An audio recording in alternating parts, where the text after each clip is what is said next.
All righty, we are back. Good morning to the new members in the Zoom room who have just jumped in. And we are ready for panel number two. Panel number two today, under the title of African American Religious Rhetoric. We have Thomas First, Daniel Kipp, and James Jones Jr. And I would like to do it, if that's all right, in that order. So Tom just got up and left. I wanted Tom to go first. All right. Once we get situated, if Tom will get us started, and then James, are you with us? Yes, I am, Doc. I'm prepared. James is coming, and then we'll have Daniel go in that order. Is that all right? All right. Dr. Tom First, you are up, my friend. All right. Can everybody hear me okay? Yep. All right. Thank you all. I appreciate it. I just got in from Portland, so I'm looking a little haggard here, and I'm speaking on my topic is "We Are the Ones We Have Been Waiting For," prophetic moral alterity in the Black prophetic rhetoric of William Barber. 50 years after Dr. Martin Luther King arrived in Memphis, Tennessee to stand in solidarity with striking sanitation workers, Reverend William Barber II, a torchbearer of King's dissident legacy and heir to the great river of resistors in the African American prophetic tradition before him, returned to the city of King's assassination. Barber wished neither merely to mourn the city's violent history, nor to indulge in nostalgia of erstwhile civil rights episodes, but to envision a could-be that stands in radical alterity to what is. We are called not to commemorate Dr. King, but to resurrect his movement, to be the resurrection in the very place of crucifixion, he said. Rather than mere historical remembrance, Barber understands the past as a launching point toward the future, and the future as a moral summons to the present. King's martyrdom became the unjust birth pangs of a dream that cannot remain imagined, but demands moral embodiment in one of America's blackest and poorest cities. In Barber's rhetorical vision, the site of King's crucifixion becomes a synecdoche for a present-day multiracial and multinational movement. This paper argues that Barber's rhetoric at MLK 50 reconfigures moral time. What I call prophetic moral alterity comprises a mode of Black prophetic imagination that speaks out of historical mythologies, speaks for the sake of future possibilities, and calls others into the responsibility of present agency. Within this rhetorical vision, the past, present, and future converge in this moment as the milieu of divine possibility. The African American prophetic tradition.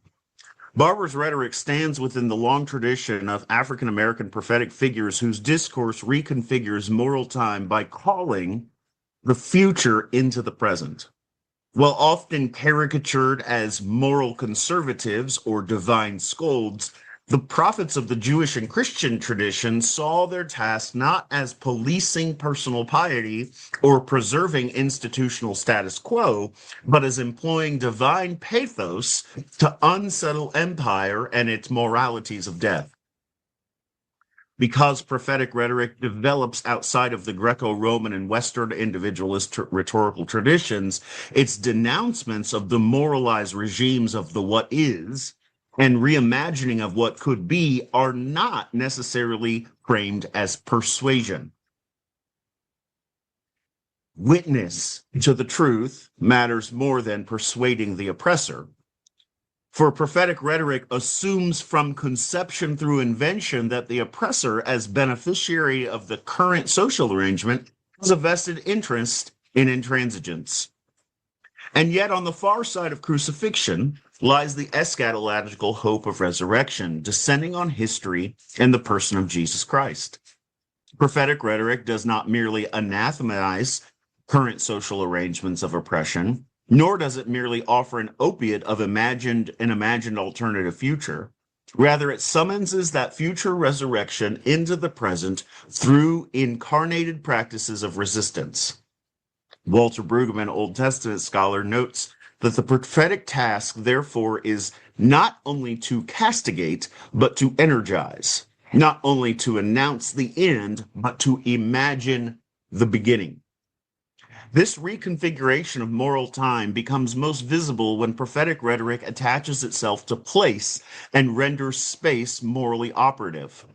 Perched on the balcony of the Lorraine Motel, the site of Dr. King's assassination, Barber does more than express nostalgia or call Black Memphis to the maudlin dream of Dr. King. He rhetorically sweeps his audience into a future they must presently embody. The mere articulation of alterity in African-American rhetoric carries material effect because, as Asante says, the word power is indeed the generative power of communal resistance and healing. In coherence with this broader tradition, Barber's prophetic discourse around the MLK 50 events implements a prophetic moral alterity that calls the future into the present through the generative force of the spoken word. Within this tradition, binaries such as sacred and secular, private and public, or individual and communal are understood not as neutral analytic tools, but as ideological formations shaped by colonial, racial, and slaveholding logics. Equally important for this paper, Black prophetic rhetoric collapses the boundaries between past, present, and future into a single moral horizon of a coherent and harmonious now. Reconstruction and futural imagination. Black prophetic rhetoric, as Christopher Hobson has noted, is probably as old as African-American Christianity itself. Thus, William Barber's prophecy participates in a lineage that includes unnamed enslaved preachers, abolitionist voices such as Frederick Douglass, journalists like Ida B. Wells, and civil rights prophets like Martin Luther King Jr. Prophetic speech within this tradition remembers the past and anticipates the future for the sake of forming the present. The African-American prophetic imagination draws upon sacred historical moments of divine deliverance as constitutive and energizing for the contemporary community. These liberative moments disclose the Black experience of a biblical God who, unlike the deity of Greek philosophy, is revealed in decisive historical moments of rescue. Building on the inherited memory and moral vocation, Barber's rhetoric at the MLK 50 events transforms the memories of true previous American reconstructions and of King's martyrdom into imperatives for the present. In the first Reconstruction, 1865 to 1877, postbellum America envisioned a truly democratic society in which Black people might live as free and equal citizens. While this vision collapsed under the weight of white supremacy and segregation, Barber interprets it as a moment when America's moral potential had revealed itself. The second Reconstruction, 54 to 68, refers to the civil rights movement under King's leadership, which achieved desegregation, the Voting Rights Act, and the Civil Rights Act before its ultimate momentum was disrupted by King's assassination and the white backlash of the Southern strategy, mass incarnation, and neoliberal economic exploitation of the global poor.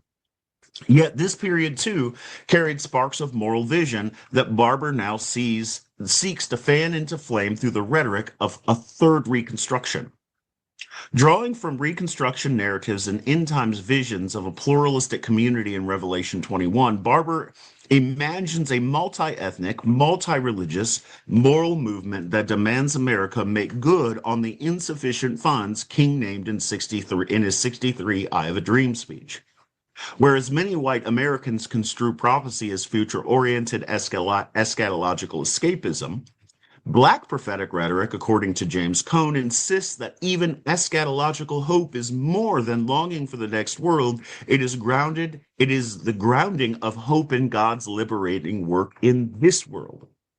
The prophet therefore stands at the collision of ages. She must understand the history of what was, imagine the future of what could be, and draw both the past and the present into the present for the sake of those who are not yet. Embodiment of prophetic moral alterity. William Barber does not merely proclaim prophetic moral alterity, he incarnates it in his rhetorical theology and ethics. His cadence, repetition, lyrical intensity arise out of the African-American prophetic tradition and causes his audience not only to hear the message, to feel it as a shared experience. He proclaims in the climax of his homily, quote, "You've got to hold up the power of the blood of the martyrs until we die, until every vote is protected, until every person is respected, until every person has health care, every child has lifted in love, until every job is a living wage job, until every person in poverty has a guaranteed substance, until every black man and woman is free from being shot unarmed by the police, until every war is ceased and every wall is torn down and every immigrant is welcome and every lying preacher that tries to pray for the president while we are praying, Preying, on the poor, even if we have a narcissist ego maniac in the White House." The repetition builds toward a crescendo of moral energy, culminating in the refrain, "Power, power, power in the blood." Here, the past and the future converge. The martyrs of history and the promise of future divine justice speak into the present moment. Barber further embodies this prophetic collapse of time by standing in the place of King's assassination at the balcony of the Lorraine Motel. Having previously called the motel both the site of crucifixion and the tomb of resurrection, Barber frames it as sacred space rather than a place of mere historical events. Depicting the motel, now the site of Memphis's National Civil Rights Museum, as both the trauma and hope of Golgotha, Barber reframes the space as the epicenter of moral resistance rather than a mere memorial. He rejects the nostalgia that often accompanies sacred sites and insists that, quote, "We do not need another commemoration. We need a reconsecration." For him, honoring the tomb of the prophets without being energized by the grief of the prophets dishonors the prophets. Barber therefore infuses the site and the moment of with moral significance that embodies the message it proclaims. King then did not die as a national hero in service of American exceptionalism or self-congratulatory progress. He died as a radical prophet whose moral truths conflicted with the nation's actions at home and abroad. The future resurrection of Memphis and of America therefore collapses back into the present as Barber calls the audience to understand that, quote, "Even if one prophet falls in one generation, we can pick it up in another generation." King was not a man, but a movement. Constitutive rhetoric and the moral collective. The communal and temporal dynamics of Barber's rhetoric invite engagement with theories of constitutive rhetoric, even as they ultimately press beyond the discipline's usual ontological assumptions. What distinguishes prophetic moral alterity from standard accounts of constitutive rhetoric is its claim that the audience's moral agency precedes the discursive moment rather than being produced by the discursive moment. Barber interpolates his audience into a collective through approximately 50 uses of "we" in his brief speech on the balcony of the motel. The prophetic calling does not belong solely to King or to Barber. The collective experience of the calling, the collective experiences the calling and must take responsibility for the resurrection, pick up the baton, and seek revival. His audience becomes the people of the Exodus. They are the activists of the first and second Reconstruction. They are the martyrs killed with King and the resurrected community that participates in the creation of a third Reconstruction. Thus, the African-American prophetic tradition unsettles the discipline's understanding of constitutive rhetoric. Barber does not merely construct his audience, but he affirms them as already constructed by the divine. While Maurice Charland argues that the audience is constituted by the discourse, prophetic rhetoric sees the audience as already called into being by a divine rhetorician, by the mythoforms and the suffering of the past, and by a shared eschatological imagination. When Barber shouts power, power, power, his audience understands itself as empowered, not merely by his rhetoric or vision, but by the divine rhetorician who offers an alternative to American and imperial notions of power. The power Barber imagines does not collect at the top of society. It begins at the bottom, is allocated rather than accumulated, and is incarnated through moral agency. Conclusion. To prophesy is to join lament and moral invention by speaking from a community's remembered suffering and divine encounter, calling that community toward an unfinished future. Barber's MLK 50 speech enacts prophetic moral alterity by incarnating this collapse of time in his rhetoric. He reframes power from the bottom up and affirms rather than constructs an eschatological moral collective in the present. Read this way, African-American prophetic rhetoric challenges political rhetoric to reckon with futures that are not merely projected, but are morally enacted in the present. Prophetic temporality does not derive its meaning from chronological time, but from the moral alterities of a future drawn into the present. The past is never simply past, and the future is never merely future. Both collapse in the present in an audience affirmed in its agency, and in a prophet who reminds them of that ontological truth. Within this collapse of time and the awakening of moral agency, an eschatological people of resurrection emerge. They become an incarnate people of hope who live out the call to, quote, make what one envisions for themselves, others, and the community a reality, end quote. Thank you. All right, good job, good job. Thank you, Dr. First. Next up is James Jones, Jr. And introduce yourself, your institution, affiliations, and what you are currently researching or working on right now. Great. Good morning, everybody. I'm James Jones, Jr. Can everybody hear me okay? Yep. Great. I'm a PhD student at United Lutheran, pastor of the Greater Grace Church in Portsmouth, Virginia, and the Mount Olive Baptist Church in Windsor, North Carolina. Adjunct professor at the Samuel DeWitt Proctor School of Theology.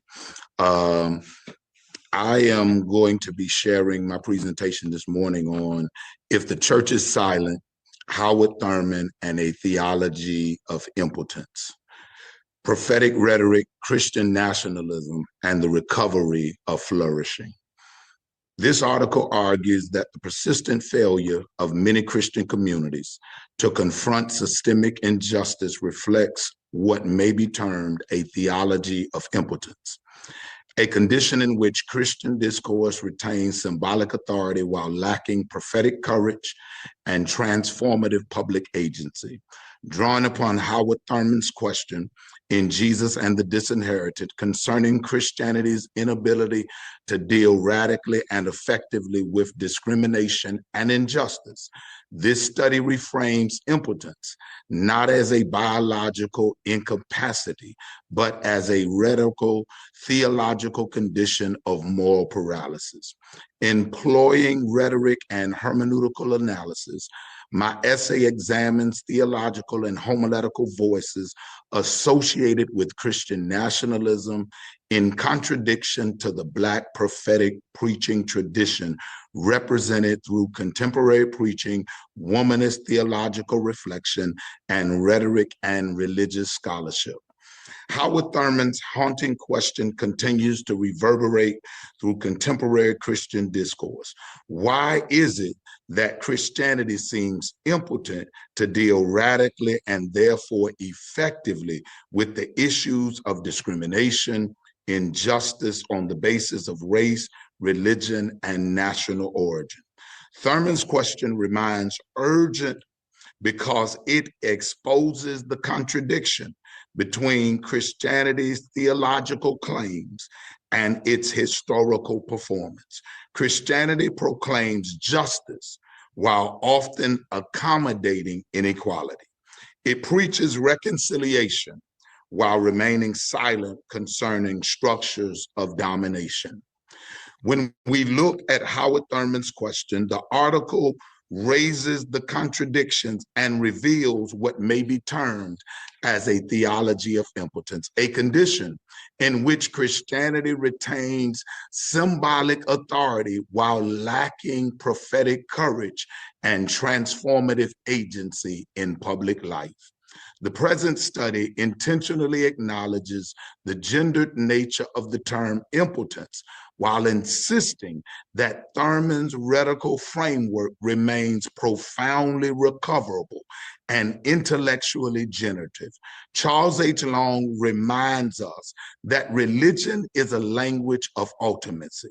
Sacred language therefore shapes moral imagination, public consciousness, and political identity. Religious rhetoric may either reinforce domination or inspire liberation. This insight proves particularly important in a moment when Christian nationalism is increasing and theological identity is being called into question. The rise of Christian nationalism intensifies this crisis because it transforms Christianity from prophetic witness into ideological performance. Religious language becomes weaponized in service of domination rather than liberation. Sacred rhetoric can no longer disturb the unjust structures. Instead, it sanctifies them.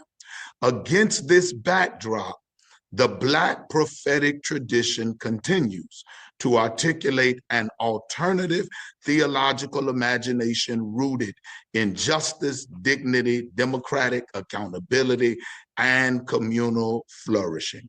Prophetic rhetoric and public theology. Prophetic rhetoric functions as sacred discourse intended to expose injustice, challenge moral complacency, and summons communities toward transformation. Unlike natural communication, prophetic rhetoric disrupts dominative narratives and imaginative alternatives, futures grounded in justice and communal flourishing. Within African American religious tradition, prophetic rhetoric can become indispensable. It is the agent of transformation. Black preaching cultivated resistance, communal identity, and moral imagination. Howard Thurman and the problem of theological impotence. Howard Thurman's theology emerged from the lived realities of Black suffering in America. In Jesus and the Disinherited, Thurman interpreted the religion of Jesus from the perspective of those with their backs constantly against the wall. Fear, deception, and hatred became central categories because they reflected the psychological consequences of oppression. Theology of impotence therefore names the separation between spiritual discourse and public responsibility. Churches may proclaim love while remaining silent about white supremacy. Religious leaders may defend morality while ignoring poverty, healthcare, inequity, voter suppression, and immigration injustice. The religion of Jesus makes the love ethic central. Howard Thurman. Authentic spirituality should therefore generate more courage and solidarity with the vulnerable communities. As I move to my conclusion, the Black prophetic tradition and public counter witness against the rhetoric of Christian nationalism stands the Black prophetic tradition's theology of liberation, communal dignity, and democratic accountability. This tradition emerges from centuries of Black resistance against slavery, segregation, racial violence, and economic exploitation. Howard Thurman believed authentic spirituality should generate courage rather than passivity. Howard Thurman's question concerning Christianity's impotence continues to challenge the moral credibility of the church because it exposes the tension between theological rhetoric and public action. Through rhetorical and hermeneutical analysis of Christian nationalist discourse and the Black prophetic tradition, this article has demonstrated how sacred language both constrains and expands moral imagination. Therefore, we stand not only as hearers, but also critics of that which historically has accommodated domination. It is an invitation toward a spiritually grounded prophetic witness capable of confronting injustice without surrendering human dignity, moral imagination, or communal hope. Recovering prophetic Christianity requires moving beyond theological impotence toward a theology of flourishing where spiritual formation and public witness converge in courageous resistance to injustice. Thank you all so much for your time. All right, let me turn my mic back on. Good job, good job. Thank you for that. And then finally, Daniel Kipp. Daniel, you are up. All right. Can you all hear me all right? Yep. Perfect. Thank you. I'm super humbled to be in this space because I am a current student of Dr. Johnson's. So I'm in his religious communication and public theology course at Memphis Theological Seminary through a teach-out program that's soon to be SMU. So I'm grateful for the opportunity to do this, and also thank you to James and Thomas for going first, so that I could see a little bit of how to do this. That's fun. I started with the question of what are 5 potential canons of civil rights inspired rhetoric. This paper proposes 5 canons of rhetoric inspired by the voices of the United States civil rights movement. It will discuss the canons along classical Ciceronian and Egyptian mot-based canons. Finally, it will argue that such a framework is not simply techne or African-American oral tradition passed down. These canons of civil rights rhetoric depend on the pillar of ethos rooted in justice, love, and liberation. Davis W. Hook and David E. Dixon's work to collect speeches that play a significant role in the formation of this paper. These are 5 possible canons inspired by the U.S. civil rights movement. Rhetoric encompasses all of persuasion and influence, not just speeches written in such treatises. Hook and Dixon say speeches represent but one important sliver of the rhetorical constellation: sit-ins, boycotts, marches, pray-ins, wait-ins, public letters, songs, and of course, the televised images of vicious attacks caught on film at places like Birmingham and Selma were all part of the persuasive mosaic that changed the nation. In the end, this paper is but a sliver of light sneaking through a keyhole in the door into a treasure trove that is civil rights. It spans oceans, races, and the whole of individual lives, as does rhetoric itself.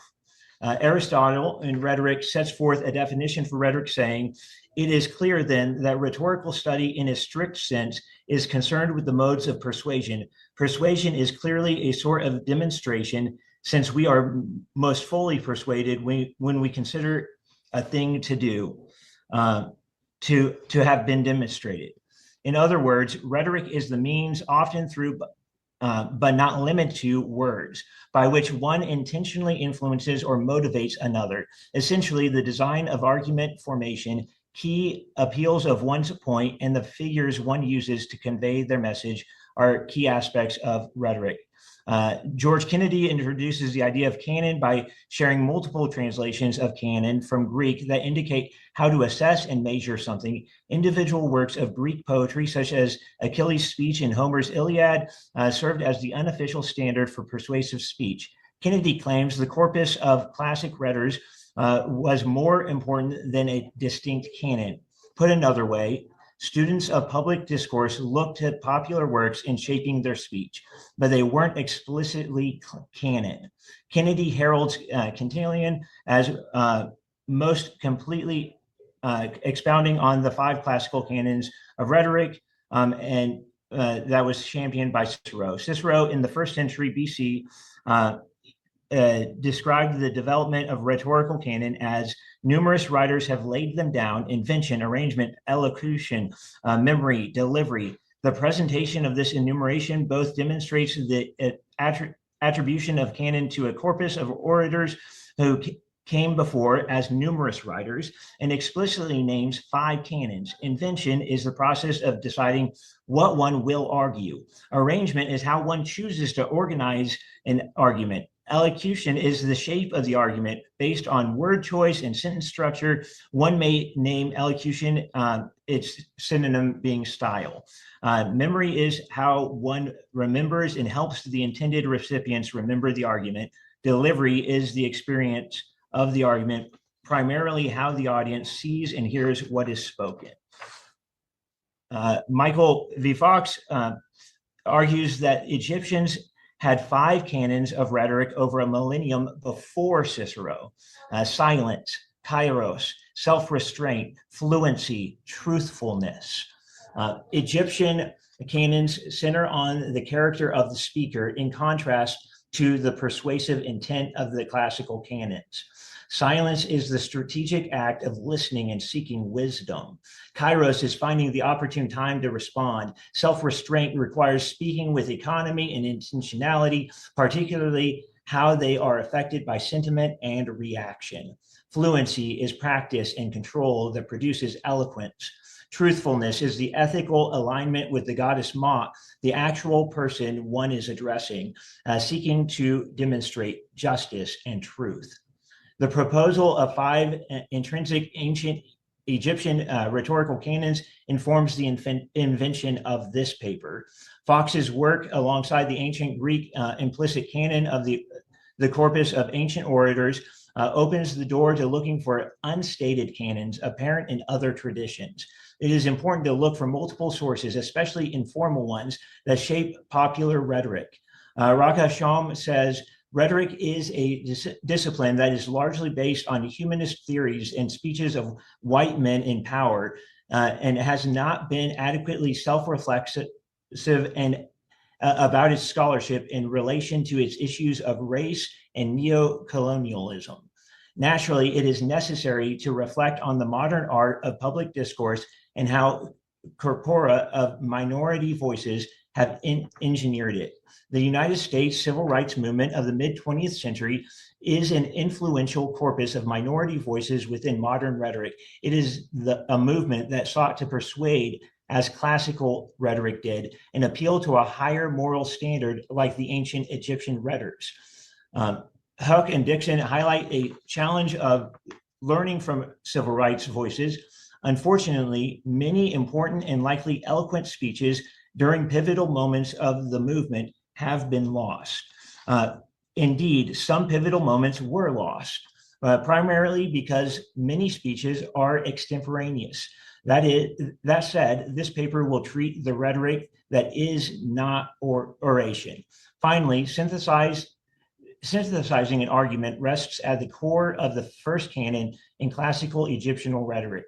Civil rights rhetoric discovers arguments through embodied voices, authenticity in the present, and connection to the past injustices. The Greek word martyro means witness. It is at the heart of this first canon. Rhetors develop arguments out of their lives. An early example of this comes from Dr. Mordecai Wyatt Johnson's Emancipation Day address in 1954. Dr. Johnson gave his address while sharing the stage with unexpected white representatives from the Republican and Democratic parties. He says, I am going right on and say just what I had planned to say from the very beginning, because I have long ago made it a habit to have no thought and no program in relation to the colored people that I wouldn't be willing to lay on the table with anybody present. In short, Dr. Johnson's words are true to his being, thought, word, and deed. My Aunt Angelou regularly demonstrated her embodied voice throughout her poetry. The title poem of Angelou's third book of poetry begins with an appeal born out of her personhood and a statement that oppression beats people down. Angelou expresses personal experience and the wearing nature of hate. Did you want to see me broken? Bowed head and lowered eyes, shoulders falling down like teardrops, weakened by my soulful cries. Questions about the motives of their oppressors in the following stanzas demonstrate that embodied voice is the inspiration for oration. Angelou references her own personality, body, and actions within these stanzas.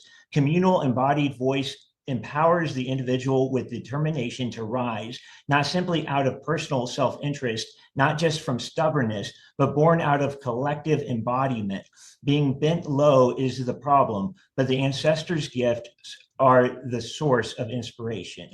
Keith D. Miller claims that places that represent moments shaped the civil rights movement as much as speeches. Particularly, Miller calls out Birmingham as a space that represents multiple pivotal moments in the life of the United States. The tragedies, events, letters, and speeches of Birmingham represent embodied voices that have evolved and carried forward the work of the civil rights movement. Consider the voices of the civil rights movement. The 16th Street Baptist Church bombing put children at the center of the movement. Likewise, Martin Luther King Jr.'s letter from a Birmingham jail served as an important bridge between races. These were voices that embodied the rhetoric of the time. Prophetic vision, the second canon, is the work of identifying points of an argument and bringing to light the issues of injustice highlighted by the first. Rhetors structure arguments apocalyptically, that is, they seek to reveal the world for what it is. Rustin Bayard wrote in 1942, the primary social function of the religious society of friends is to speak the truth to power. Civil rights rhetoric seeks justice.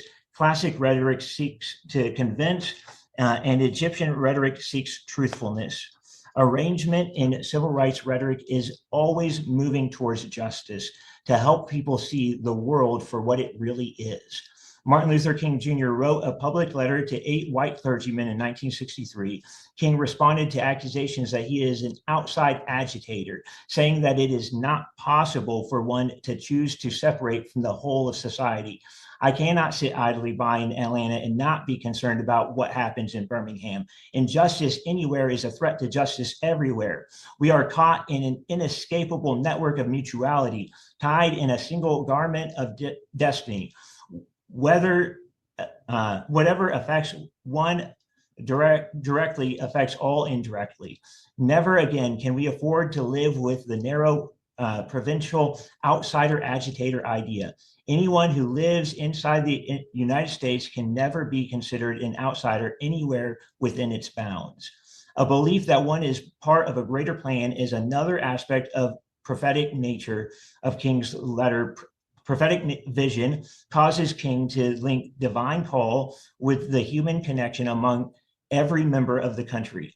Embodied voices are transformed from specific experiences of individuals and communities to the responsibility of all people. The divine is often the organizing engine behind civil rights rhetoric. Dr. Johnson utilizes prophetic vision to drive the Emancipation Day address. We must, when I say must, I mean must, believe that we are commanded by the eternal God to work for the elimination of segregation in every institution of the public life. We must leave no doubt that desegregation is what we want. Johnson has committed to speaking with consistent authenticity toward fulfilling human destiny. prophetic vision also encompasses funerals, marches, boycotts born out of embodied voices, but structured with an eye toward justice. The Supreme Court would rule in favor of Brown versus the Board of Education 4 months after Dr. Johnson's Emancipation Day address. Therefore, the use of words like institution and segregation was intentional and connected to the third classical canon of elocution by way of word choice. It is also a refutation of the status quo, which leads to a third canon of rhetoric born out of the civil rights movement, which is systemic churning, using rhetorical devices to name injustice and mobilize people. Dr. King utilizes antithesis and parallelism when he says injustice anywhere is a threat to justice everywhere. Readers are invited to see a parallel between injustice and sitting idly at home without concern for what is happening in Birmingham. King's embodied voice from a jail cell and prophetic vision that doing nothing is complicity with injustice is an appeal to pathos. Churning is the process of turning one thing into something else. Critics of social justice often call people agitators. However, civil rights rhetorics are looking to create something new. Systematic churning born out of embodied voices and prophetic vision is not limited to one audience or persona. Rhetorics may stir up those who are of the oppressive majority or call out suffering. Dr. King used anaphora in his final speech to help break people free from the same kind of disassociation he spoke out against in his letter from a Birmingham jail. That's the question before you tonight. Not if I stop to help the sanitation workers, what will happen to my job? Not if I stop to help the sanitation workers, what will happen to all the hours that I usually spend in my office every day and every week as a pastor. The question is not if I stop to help this man in need, what will happen to me? The question is, if I do not stop to help the sanitation workers, what will happen to them? That's the question. Consequently, Dr. King extemporaneously employs multiple rhetorical devices to create an appeal to pathos. The excerpt from a letter from a Birmingham jail used an ethos argument. He cannot stand idly at home to amplify his pathos appeal by paralleling it with injustice. Dr. King's I've been to the mountaintop uses antithesis. What will happen to me versus what will happen to them? Anaphora, the question is not, and parallelism, if I. What will happen? Furthermore, he uses call and response, inviting the audience to agree with the question by saying, I agree, or amen. Naming justice is as important as using rhetorical devices. Dr. Johnson utilizes prolepsis and parallelism in the section listed below. Stronger yet is the appeal to logos, which seems to echo Dr. King's injustice anywhere is a threat to justice everywhere. And Dr. Mordecai Johnson's quote is, we cannot enforce anything, but in our prayers, not only do we want them to get rid of external segregation, but also we want them to substitute their contempt with respect and love for the persons of our children and our wives and our homes. There is no need for them to tell us that we have that because we don't. If we say that we want anything less from them, we are liars and the truth is not in us. That is to say, Dr. Johnson refutes the claims that African Americans are respected and loved and calls Black listeners to desire more. This refutation disrupts the status quo that aspires for more rather than seeks to disrupt through agitation. Civil rights rhetoric leverages embodied voices, prophetic vision, and systematic churning to create participatory constructionism, the fourth canon. Rhetorics internalize the message and invite audience engagement. Sam Leith draws on the work of Alexandra Alvarez to highlight the interactive aspect of Dr. King's I Have a Dream speech. Leith illustrates the dialectic nature of the speech, saying, folk history has it that the digression was prompted by a shout from the audience. Tell them about the dream, Martin. Dr. King didn't explicitly endorse that version of events, but it did credit his interplay with the crowd as being the catalyst.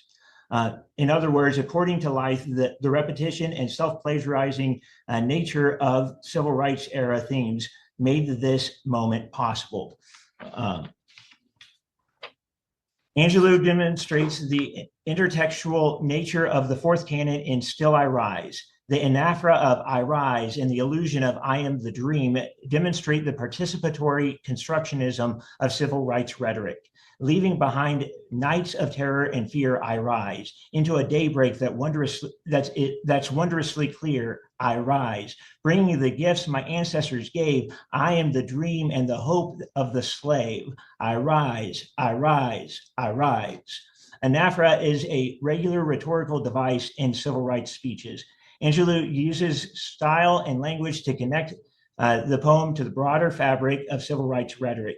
Connecting to language and style allows a reader to honor their own heritage while engaging in a broader movement. The poem is fluid and memorable as it connects to greater movements. The anticipation of Dr. Johnson's Emancipation Day address for the ruling of Brown versus Board of Education is another example of participatory constructionism.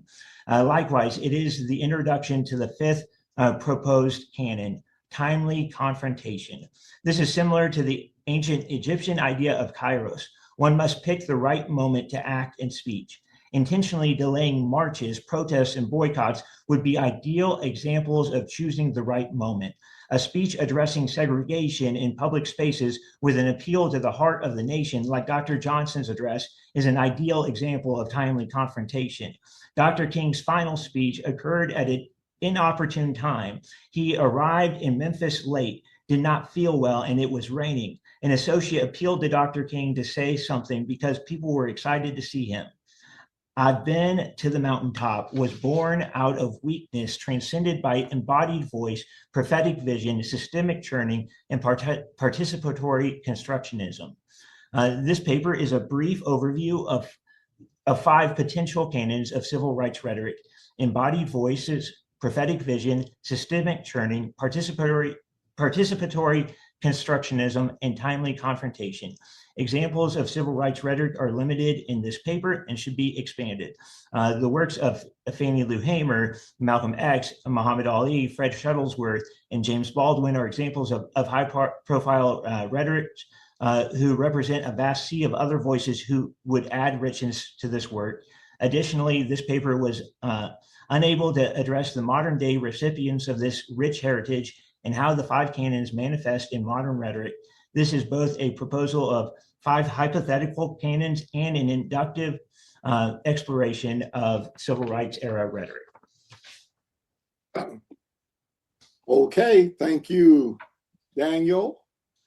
And we have heard all 3 of our panelists. So so you can see all of the clapping and adulation that is going on. All right, good. Questions, comments to any of our panelists or all 3 together? What say you?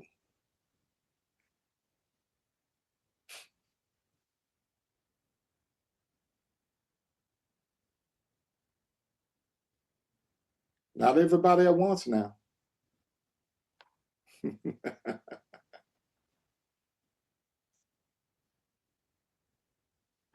Well, let me start then again. James, I want to ask, I thought your paper were very insightful, spoke to the current times, of course, and I have always appreciated the work of Howard Thurman and what he means to the theological tradition in general, helping us understand contemplation as well as being mindful and spiritual and taking the inward journey. So what role does, since he was such a contemplative, the mystic as a lot of people called him, what role does silence play in your paper? Or let's just broaden it out a little bit. What role does silence play in the church, understanding and listening to the Spirit?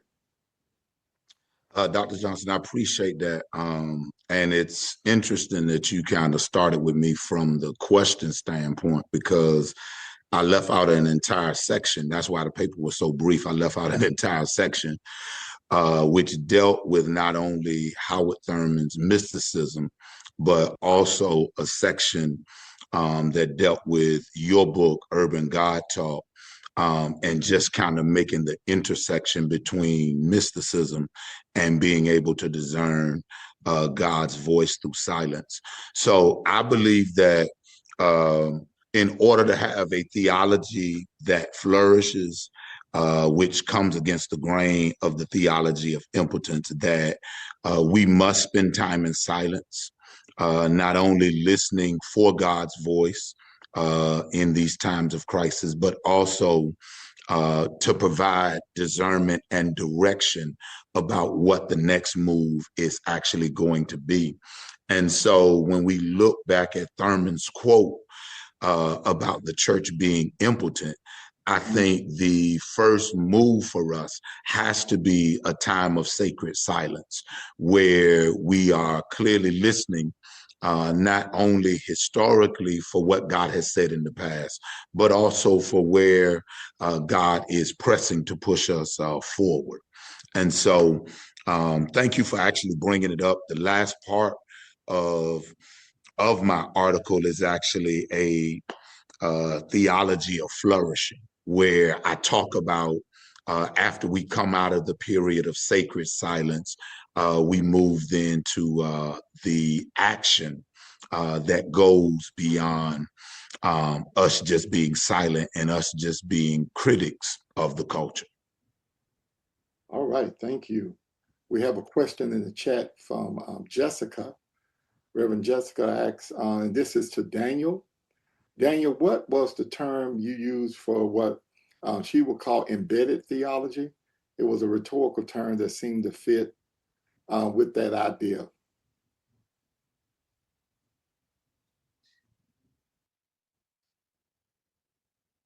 You're on mute, Daniel, if you're talking. That's a great question. I'll have to look. Okay, no problem. Well, since you have been, let me move on to Tom then. If no one has any other questions, I don't see any hands up right now. Tom, I think you're brilliant. So let's start there. Let's just get that on out the way. But your reading and your close reading of rhetorical criticism and analysis on William Barber, I think. Well, you're just being a very nice start. That take you at least 5 hours to get it. So. Oh, who was that? So, all right, I heard. Okay, sound like they meet. Okay, good. No, I was saying I appreciate your work on William Barber and how you have really expanded an understanding of prophetic rhetoric. Is there any other with directions? That's the word.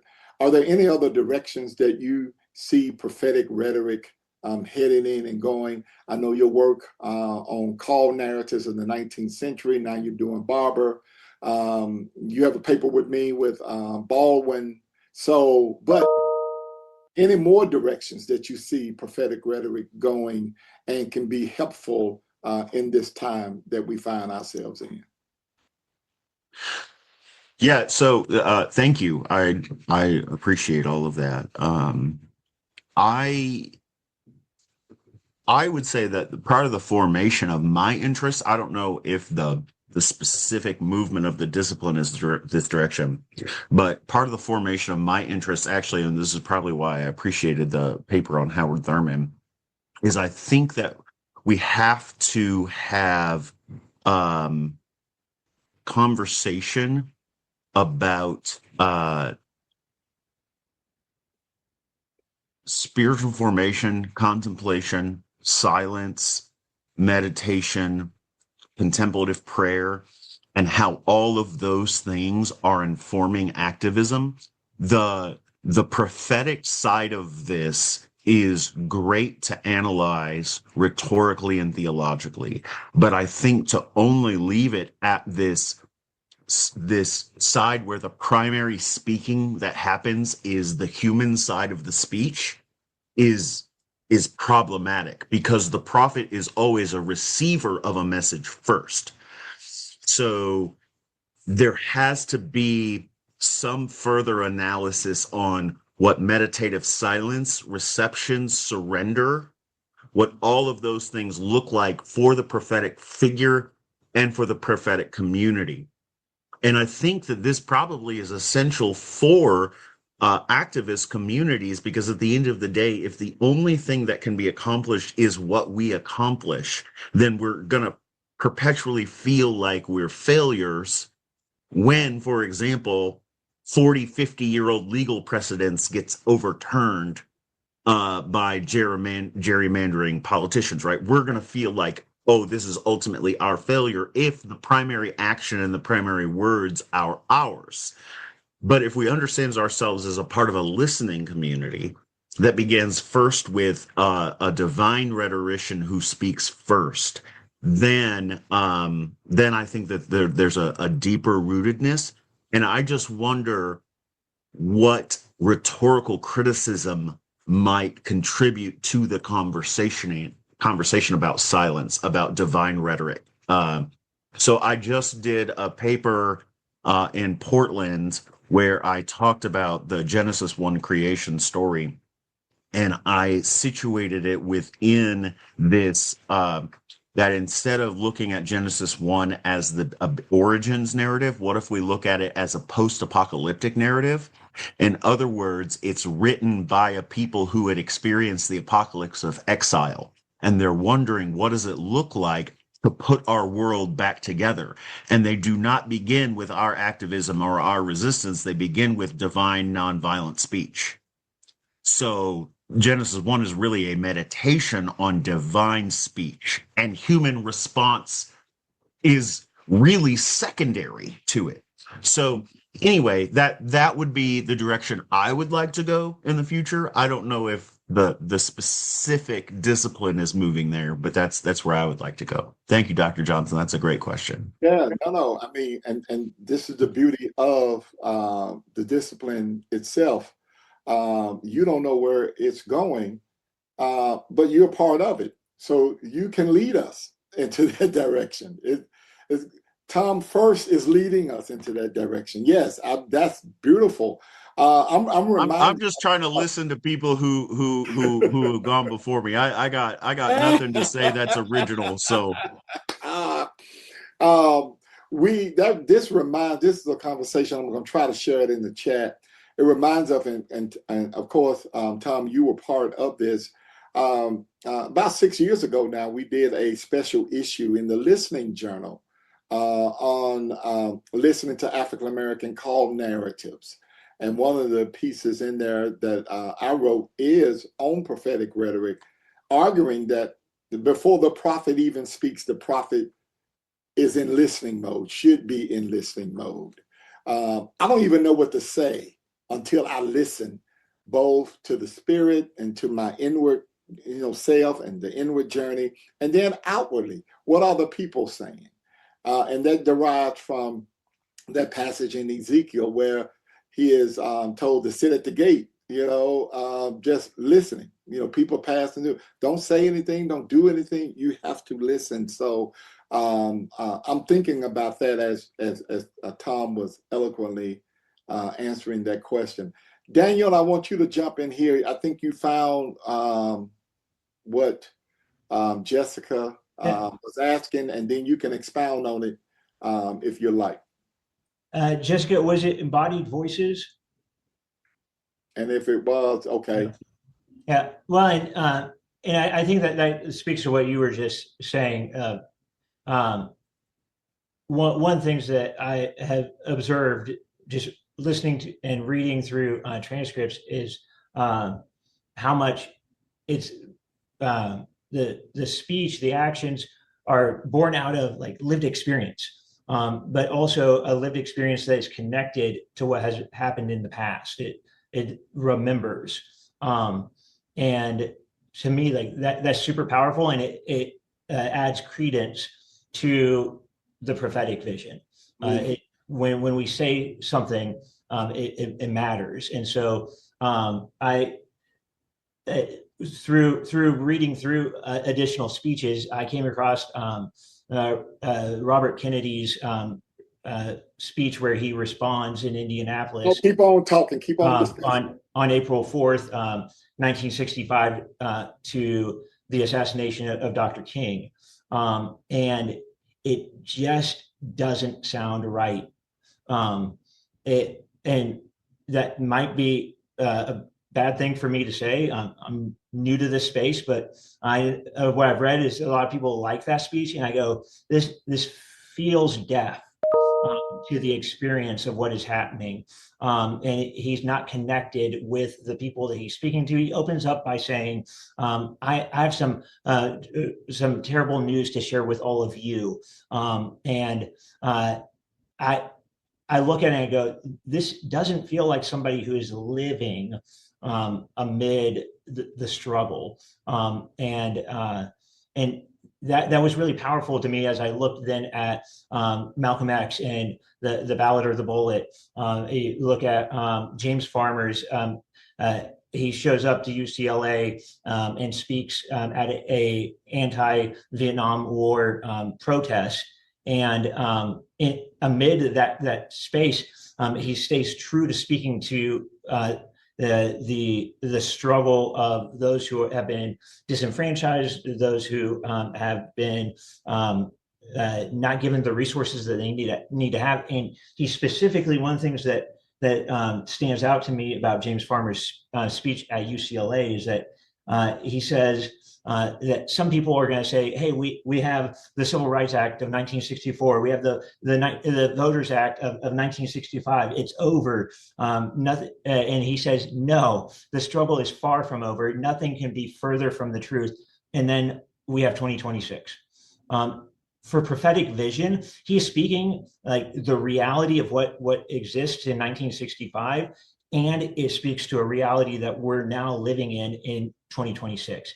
And to me, like that embodied voice, where like Farmer opens that speech by saying, I'm suffering from a condition of being exhausted because the only time that I can find rest is when I'm incarcerated, and I haven't been incarcerated for a while, but I'm headed to Louisiana next week. And so hopefully I'll get some rest.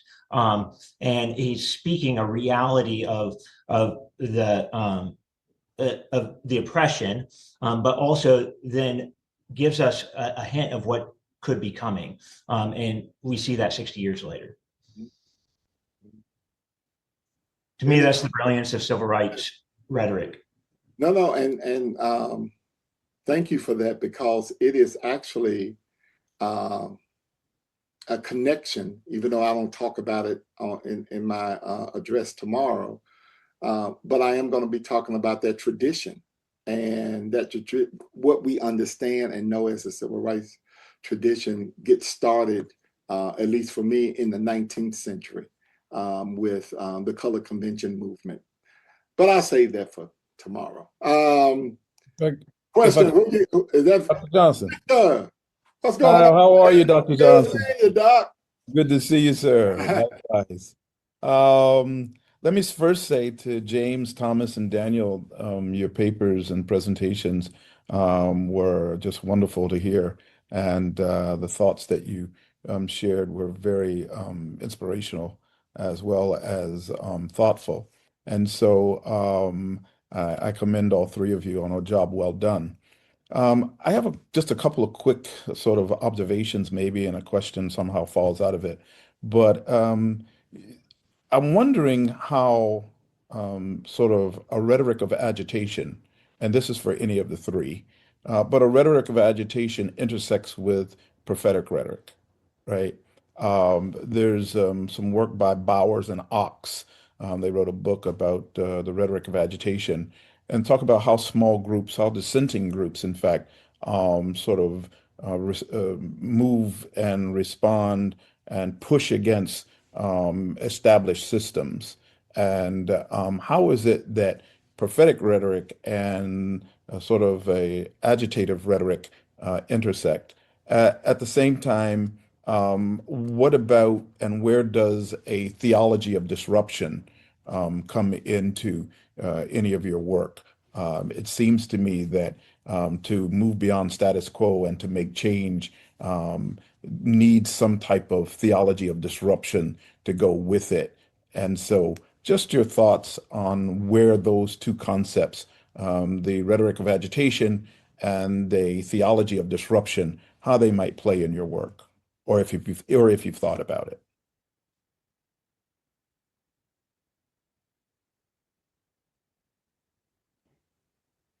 All right.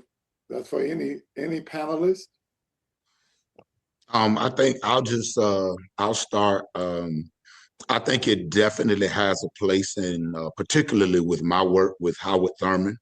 I'm looking at an intersection with his silence and the sacredness of the silence, but also connecting it from the lens of hip hop theology. And one of the things that historically I've seen with hip hop theology is that it embodies disruption. And so I'm actually trying to work to weave the two of them together to see how they can actually meet, Thurman and hip hop, to create a sacred form of disruption. So I would love to kind of maybe hear your thoughts from that framework of disruption and how you kind of see it, because I've written another piece on W.E.B. Du Bois and his argument on double consciousness. And so I'd love to kind of hear your thoughts on how you see disruption playing a part. Well, yeah, the theology of disruption is interesting because I'm doing a hip hop piece, what is it, tomorrow on Jay-Z and looking at the disruption that hip hop has created against as a counterculture move. And so it's pretty interesting that you mention it, that you're going to look at Thurman and hip hop and see how they intersect as well. So very exciting. And I guess you'll have to tune in tomorrow to see what happens with the death of autotune that I'm going to be presenting on Jay-Z. But I do think you're right that hip hop was a disruptive rhetoric, and perhaps in some ways created the theology of disruption. And so, but I think it's about also attentiveness. And what is it that we give our attention to? And how do we give our attention to something that is perhaps so mainstream and so into embeddedness in culture that how do we bring attention to it? How do we bring notice to it? And it's through that theology of disruption. And as I think theologically and biblically, all of the disruptions that occurred, whether they were Daniel or Moses or Abraham or whomever, there was always this theology of disruption to get the, speaking that truth to power, right? So it's interesting that you mentioned the two, though. And so we'll see what happens tomorrow with the hip hop. Can I take a stab at Sure, your question? Yes. So I'm not sure. I am not familiar with the scholarship around agitational rhetoric in particular. But in terms of prophetic rhetoric, just from a very surface intuitive understanding of what agitational rhetoric might be, I think prophetic rhetoric. So I always take at least as my baseline Walter Brueggemann's definition that prophetic rhetoric is prophetic rhetoric criticizes what is and then helps the people imagine what could be. And so in terms of agitation, anytime there is a criticism of what is, there will be an agitational component, and that will necessarily be tied at least within Jewish Christian streams of prophetic rhetoric, that will always be tied to theology. because the criticism of what is rooted first in some prior covenantal understanding of what mercy, justice, humility, what we owe each other is sort of defined by God. In Christian settings, I would say specifically God revealed in Christ on the cross. And so that is this is why I think early Christianity was so agitating, was its central understanding that this mechanism of divine, or this mechanism of imperial power, the cross, became instead this sort of symbol of resistance, right? And so I think anytime prophetic rhetoric is accurately used, not as predictive, but as criticism and energizing, it is going to be agitative and theologically in one. I don't know if that answers your question, because again, I'm not familiar with the literature on agitation rhetoric, but. No, I think those were great insights, and appreciate your comment. Yeah, Daniel, go ahead, Daniel. one of the things when I was looking at the what could be potential canons of civil rights rhetoric, what I ended up calling the systemic churning originally was systemic agitation, and then I moved away from that, mostly because first of all, I'm not familiar with that scholarship, so I should get familiar with it, and also because I saw a lot of the criticism, especially from white individuals during that time, of pushing back against Black voices. And so I went, what's really happening here is that we're developing something, we're making something, there's a churning that's happening here. And so that's why I ended up going in that direction. And then I've since listened to and read Stokely Carmichael, and clearly, like, he talks about there's two main things in his 1966 speech, where he talks about Black power. He says that the first issue is getting to be able to have connection with one another instead of hate. And that was the premise for it. And then it led into him saying, and we should get to define our own definition, our own terms of who we are. And starts talking about Black power. And it is a very powerful moment where it reveals things for how they are supposed to be. They speak to the moment, and call out people who are minimizing the movement, and being critical in ways that are not helpful. Yeah, thank you so much. Again, great comment. All right. Well, let me pull us back out here now. Show some love to this awesome panel. We have come to the end of our time here, but in 15 minutes, where we take another break, the Reverend Dr. Nicole McDonald is coming, giving our keynote address today, and she is already here in the Zoom room. She's ready to go. So at 12 noon, in about 15 minutes, we will do that. So come on back, go grab another cup of coffee, get a quick bite maybe, and come on back. And this is some good stuff in the chat. So I am saving the chat as well too, to be able to share with everybody. So I'll see you in about 15 minutes.